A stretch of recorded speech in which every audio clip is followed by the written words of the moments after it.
50% of people who are infected, and we're dealing with about 300,000 new cases every year, so that's a decent number of people. They stay sick, and many times their symptoms get worse and worse. And the conception in sort of the mainstream world of this disease is that it is impossible for you to stay sick. And so patients who are diagnosed with this or who are living with this sort of have to navigate this world of saying, most doctors think that I'm sort of psychologically disturbed here. I wanted to meet other women and to be able to tell my story and talk to other people and see what other people were dealing with. I mean, if you guys look around, like, these are people that there's fountain of knowledge in here, and just being able to talk to people and share your story, share what you're going through. I didn't have that sort of community resource, and then as I found it in the last couple of years, the amount that I've learned and the amount that just normal people, not doctors, like people sitting in this room, have the resource that they've been for me, and sort of my healing experience has been unparalleled. I've been so lucky to have that, and sort of having those people share their stories with me has been such an inspiration. Meeting other people who are going through the same thing, whether it's, on the other side of the country or a different country. I've met a couple people online who, like in Egypt and stuff, who don't have as great as access to healthcare. I mean, it really puts stuff into perspective. So, like for my brother too, like he was in a big denial about everything. As I'm sure, like he was a teenager. I'm sure I've heard all yesterday about a couple people here who have teenagers who don't want to follow their treatment plan, and like he was going through the same thing, kind of in denial. He's a big skateboarder, and when I started meeting people, I kind of got him into the social media stuff, and he finally had agreed to come out to NHF last year and met a bunch of people, and now he's involved too. Especially for young people, there are things that you want to talk about with your 15-year-old friends that you can't talk about at a support group where there are a bunch of moms there, things like that. If you want to talk about boys or whatever that is, that's not part of the conversation. Do 15-year-old girls talk about boys? 15-year-old girls do talk about boys, they do, yeah. But I think that social media has really provided an outlet for that, and it's a platform. It's a platform for you to speak up and for you to become your own advocate, and it's a space where people will listen and where people will respond. Like, it's not only like you're saying something out to the world and no one hears you and no one cares. People care. Lily, you were a part of NHF's MYLI, the National Youth Leadership Institute. It was the first time where I was meeting another young woman who had gone through a lot of the same things I had gone through.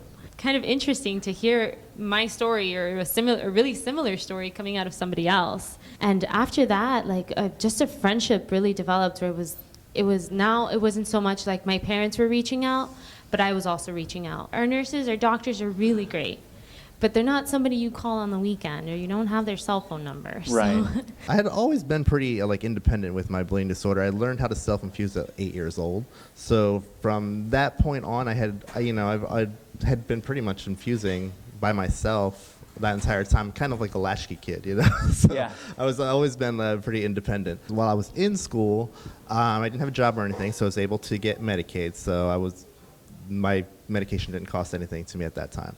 So once I graduated and started making money, they took it away. I was kind of just forced into learning a little bit, and nobody had ever kind of said, you're going to have to worry about insurances when you get out here, because, I wasn't involved in the community at that point, so I had no idea. I don't feel like I'm expert on a whole number of things related to bleeding disorders, but I know where the experts are, or I know who I can ask to find one. I was told by some of the best doctors in the world, like, you're crazy. This is psychosomatic. Go home and get a therapist. And yet antibiotics and other treatments were helping me get better. I had a really, really bad flare-up my senior year of high school. I was in 6 car accidents in 6 weeks. I went through college, pretended like it didn't happen. Then my senior year, I was a writing major. I had to write a thesis.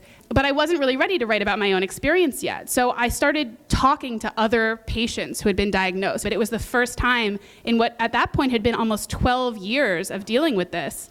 And hearing them articulate their experience and hearing them tell their stories was inspiring to me. And not only made me realize that this can be okay and this can be something that you talk about, but also that so many of us are going through the same thing and no one knows about it. When I was in the National Youth Leadership Institute, we did a lot of training. Like, the experiences that I got volunteering and attending all these sessions has really helped for me to understand the needs of my clients, and being able to speak for them as well and gear programs towards them as well. Thanks for having us, and have a phenomenal remainder of your symposium.